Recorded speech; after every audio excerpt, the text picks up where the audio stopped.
Assalamualaikum warahmatullahi wabarakatuh.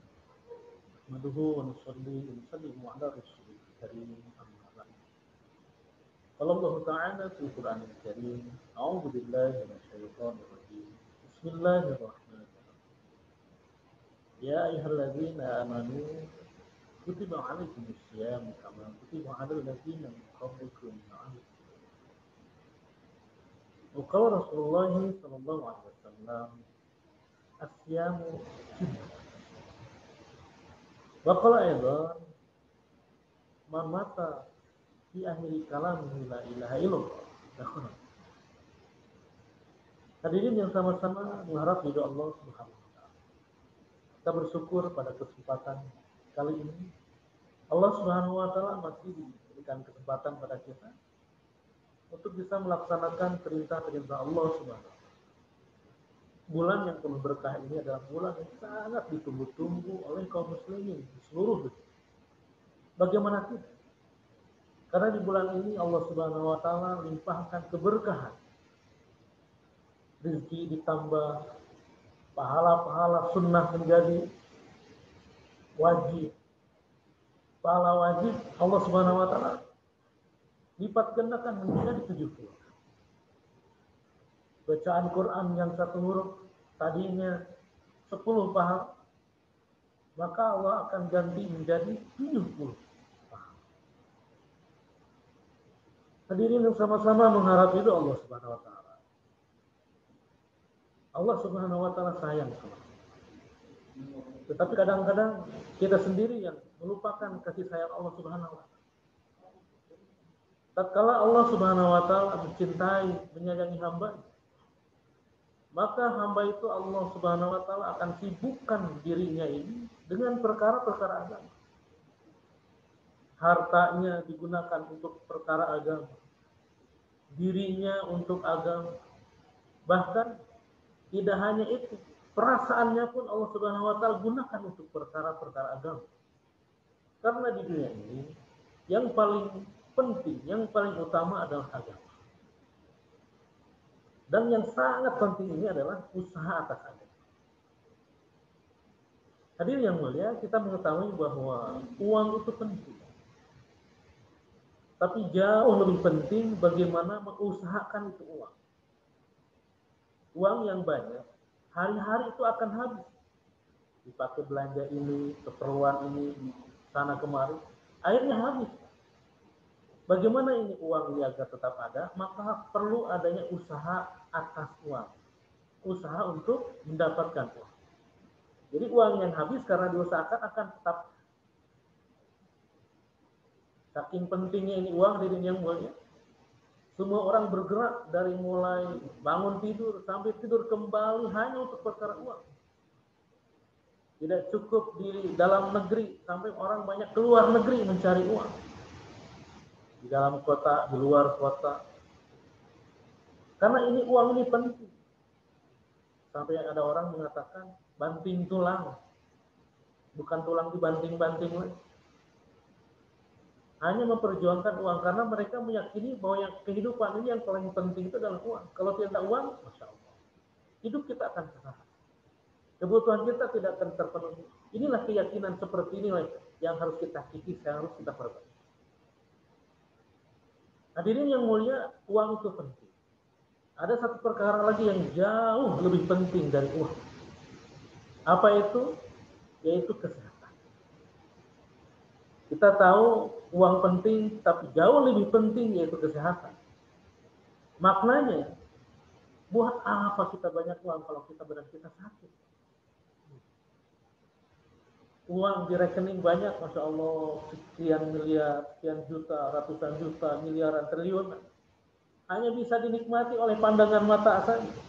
Sementara kita hanya makan itu bubur lagi. Punya mobil mewah, berjajar, yang dipakai cuma satu. Itu pun dipakai oleh sopir. Punya rumah besar, bertingkat-tingkat. Yang kita pakai cuma satu kamar untuk tidur itu. Tidur paling ke tempat makan, kadang makan juga dianterin ke tempat tidur. Allah. Ini Orang mengatakan uang itu penting. Uang, tapi kesehatan jauh lebih penting daripada uang. Tidak apa-apa kita tidak punya uang. Yang penting kita masih bisa makan. Uang banyak tapi makanan kita di porsi. Ini tidak boleh, itu tidak boleh, ini yang boleh. Hanya di apa? Malahan ada di gram. Tapi orang yang badannya sehat, makan sederhana pun jadi terasa. Masya Allah. Kemudian dari yang mulia, ada yang ketiga. Kita tahu uang penting, kesehatan penting. Yang ketiga jauh lebih penting dari uang dan kesehatan, yaitu makan dan minum. Allah. Kalau kita sakit mungkin 1 tahun baru kita sakit 1 hari atau 2 hari. Jarang kita sakit. Kita sehat terus. Nah, tapi kalau makan dan minum ini tidak bertahun-tahun, saya tidak akan makan minum 1 minggu, tidak bisa. Makan dan minum itu harus dilakukan setiap hari. Uang penting, kesehatan penting, tapi jauh lebih penting yaitu makan dan minum. Kalau orang tidak makan dan minum, payah. Tidak bisa bergerak, tidak bisa melaksanakan aktivitas sehari-hari. Jangankan aktivitas ke dunia, ibadah pun yang tidak menggunakan tenaga yang banyak mungkin tidak akan terganggu. Nah, hadirin yang mulia, ini makan minum dan penting. Terus hadirin yang mulia, yang keempat, ada yang jauh lebih penting daripada uang, daripada kesehatan, daripada makan dan minum. Kita tahu kalau makan dan minum kan ada waktu-waktu tertentu. Pagi, siang, atau mungkin malam. Itu makan. Tapi ini jauh lebih penting yang harus ada setiap waktu. Apa itu hadirin? Ini.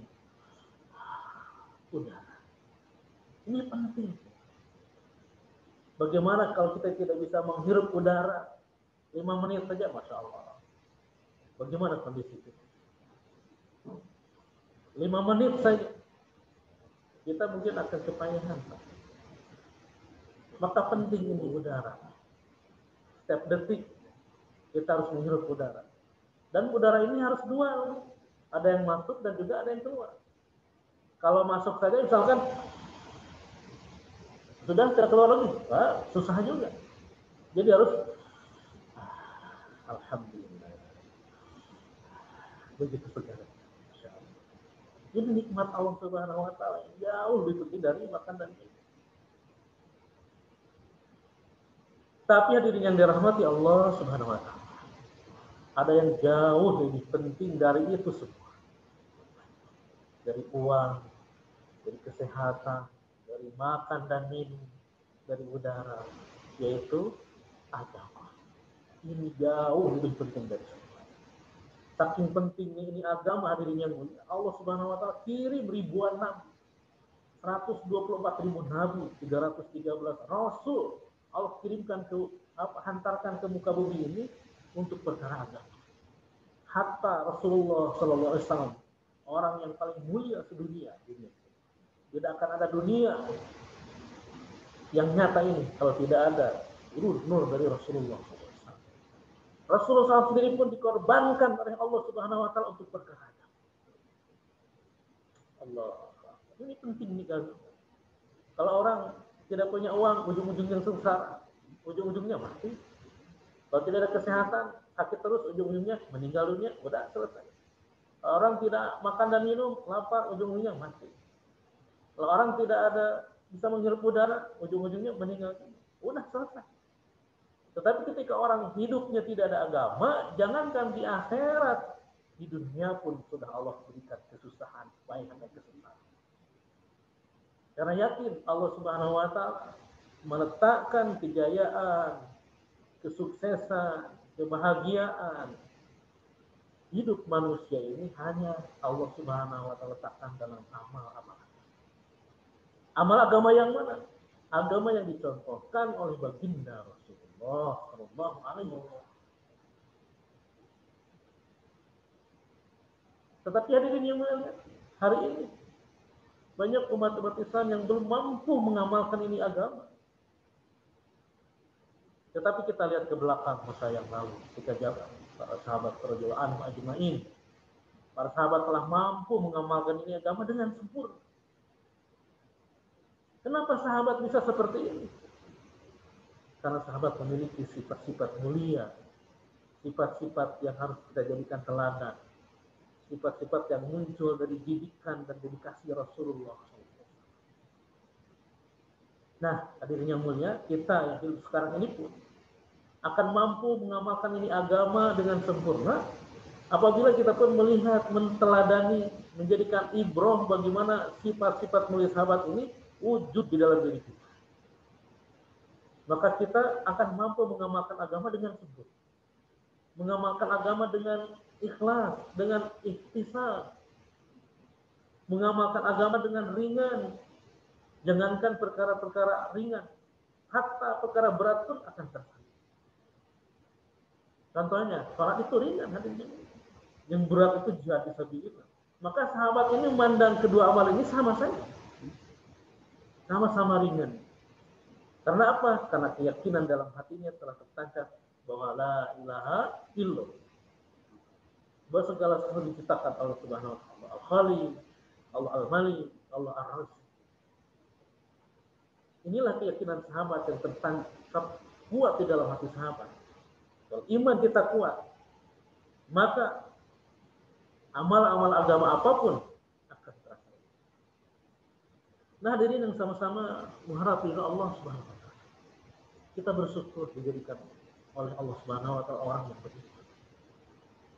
Karena kalau kita melihat hadirin yang mulia, hadis-hadis Nabi SAW mengatakan, apabila dunia ini sudah tidak ada orang yang mengucapkan zikir atau lafaz Allah, Allah, Allah, maka ini dunia akan Allah hancurkan. Jadi hakikatnya orang-orang non-muslim hidup di dunia ini, mereka hanya numpang hidup dalam zikirnya orang-orang. Nah, kita sekarang sudah menjadi orang Islam, tapi bagaimana kita tanggung jawab kita sekarang? Tanggung jawab kita terhadap agama yang Allah bebankan ke dalam diri kita. Apakah kita akan menjadi seorang abid yang beribadah saja? Oh, kalah ibadah kita ini kalau dibandingkan dengan umatnya Nabi Musa alaihi salam. Ratusan tahun, 500 tahun tanpa dibarengi dengan maksiat mereka beribadah. Sementara kita, Masya Allah, kalau kasih ibadah yang 5 waktu saja yang prosesnya paling lama 10 menit dari mulai wudhu sampai sholat itu, masih banyak orang yang enggak. Orang yang tidak mengamalkan itu. Nah, hadirin yang dirahmati Allah Subhanahu wa taala, ini agama ini penting dalam kehidupan kita. Jauh lebih dari itu, yaitu bagaimana ini agama bisa wujud dalam kita. Kita usahakan ini. Iman itu penting.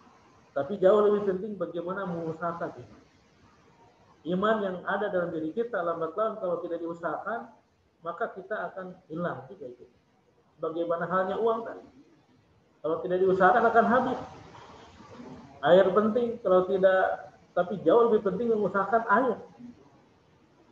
Agar air tetap ada, maka harus ada usaha atas air.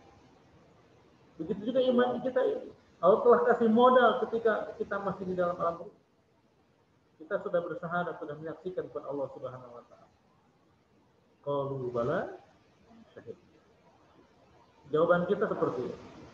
Nah, modal bagi kita untuk hidup di alam dunia ini menyempurnakan iman. Nah, bagaimana kita mengusahakan iman ini agar tetap ada? Maka kita pentingnya dakwah. Dakwahkan pentingnya iman, buat halaqatul iman, bicara iman, kum sa'atan, hayya bina, kum sa'atan.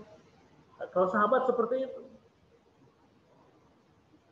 iman sahabat itu sudah mentok, levelnya sudah tinggi, tetapi sahabat tetap bicara iman, mendakwahkan ini iman. Jadi keyakinan yang benar, iman yakin akan datang pada diri kita itu harus ada usaha. yaitu membicarakan kebesaran Allah. Karena iman itu meyakini perkara-perkara yang tidak nampak, perkara-perkara yang enggak. Di dalam Al-Quran, pada awal-awal Al-Quran surat Al-Baqarah, Allah Subhanahu wa taala sebutkan, alladzina yu'minuna bil ghaibi wa yuqimuna ash-shalata wa mimma razaqnahum yunfiqun. Alladzina yu'minuna bil ghaibi. Orang-orang yang beriman itu yang meyakini perkara-perkara yang perkara-perkara yang tidak nampak oleh pandangan mata. Apa contohnya? Jadi kalau yang nampak di sekitar kita ini adalah perkara-perkara yang suatu saat akan Allah hancurkan. Ini fana itu, sementara. Tetapi perkara-perkara yang langgeng, yang abadi, yaitu perkara akhirat, perkara surga dan neraka. Alam kubur itu nyata, siksa kubur itu ada, nikmat kubur juga ada. Maut itu nyata, surga dan neraka itu juga ada. Maka kalau kita hari-hari membicarakan tentang perkara-perkara yang gaib alam akhirat ini, maka lambat laun kita Allah Subhanahu wa taala akan masukkan keyakinan kita ini bahwa kita hidup ini hanya sementara saja. Dan kita akan kembali kepada Allah Subhanahu wa taala, yaitu ke akhirat yang selama-lamanya. Allah. Hadirin yang dirahmati Allah Subhanahu wa taala, dakwahkan pentingnya iman, dakwahkan pentingnya iman, yakin sebagai dasar. Tarbiyah yang diberikan Allah Subhanahu wa taala kepada Rasulullah SAW dan para sahabat, bagaimana sahabat radhiyallahu anhum ini bisa tumbuh keyakinan yang kuat terhadap Allah Subhanahu wa taala, terhadap kalimat la ilaha illallah, itu berada di medan pertempuran, di medan jihad, di medan dakwah. Bukan duduk-duduk di masjid saja. Ketika perang Badar, kita tahu hadirin yang mulia, perang Badar ini adalah perang yang sangat besar. Kita tahu perlengkapan, persenjataan, personil kaum muslimin waktu itu sederhana sekali.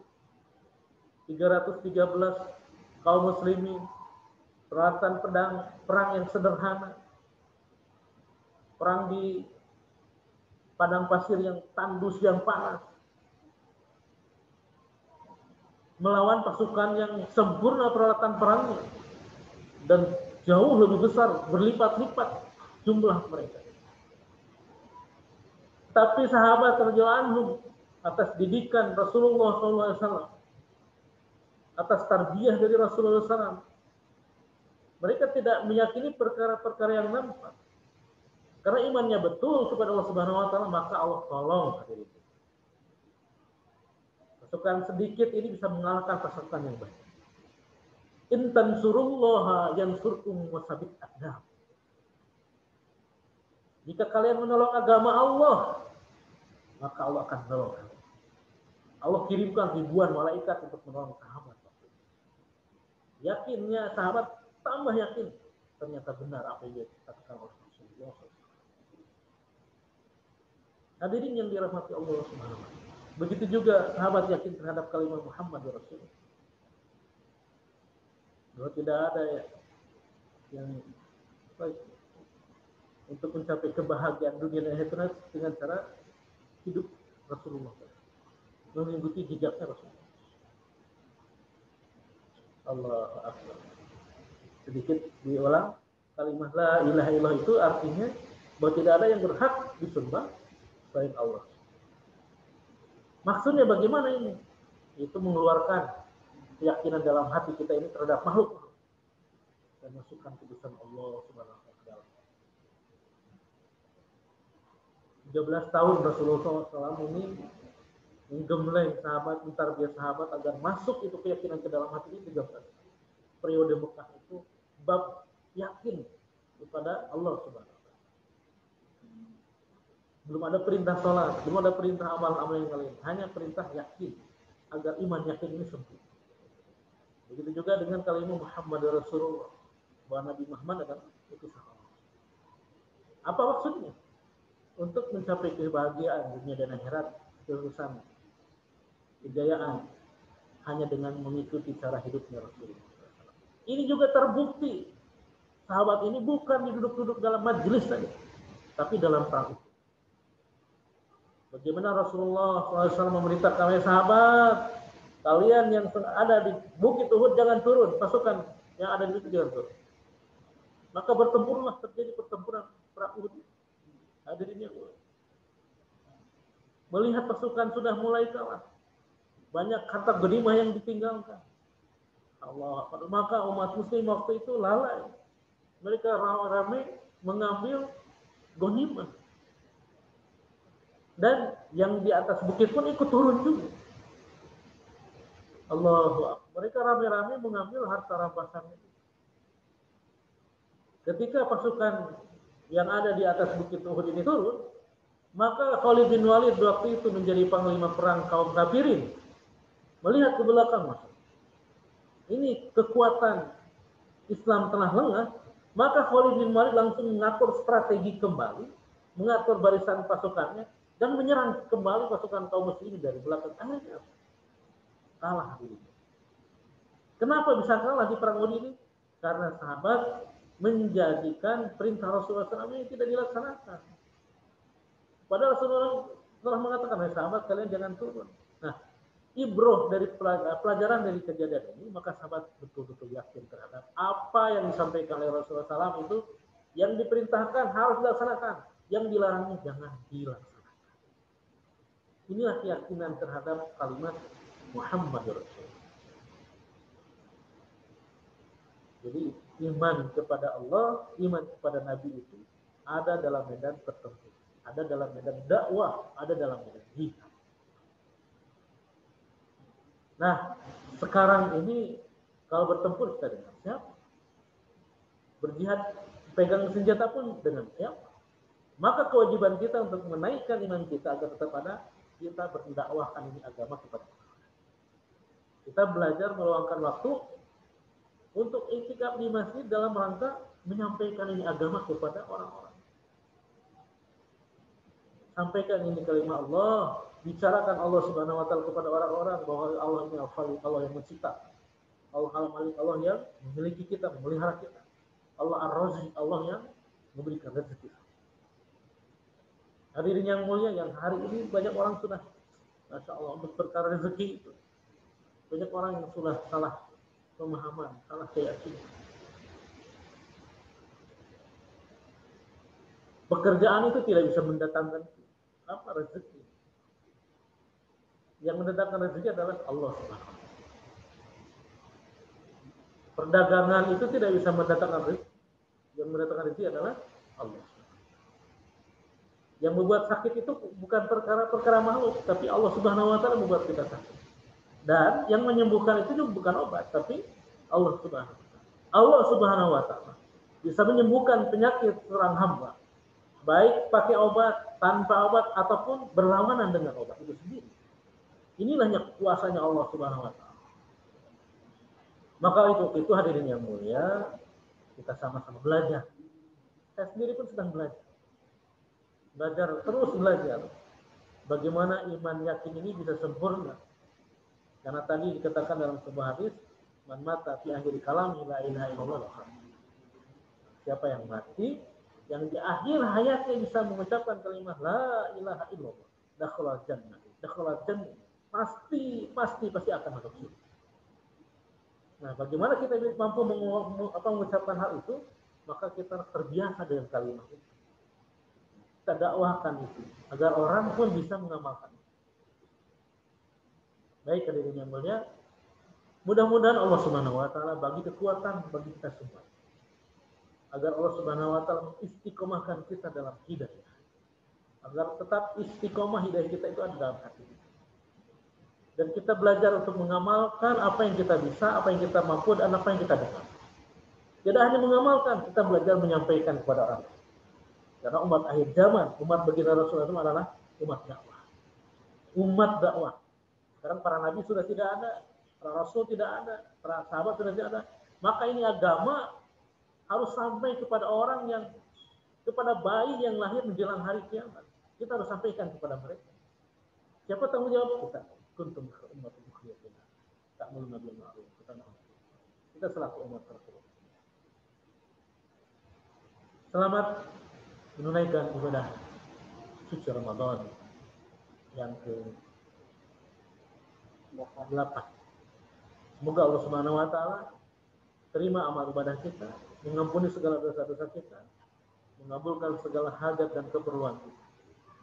Dan kita tetap diberikan rezeki yang berkah, umur yang panjang, ada bekal untuk ibadah. Segala kesalahan, kekurangan datangnya dari pribadi yang bodoh dan lemah. Segala yang benar datang dari Allah Subhanahu wa taala. Maka untuk sempurna di majlis, mari kita tutup dengan sama doa. Bismillahirrahmanirrahim. Subhanallah wa bihamdihi, subhanakallahumma wa bihamdika, asyhadu an la ilaha illa anta, astaghfiruka wa atubu ilaik. Assalamualaikum warahmatullahi wabarakatuh.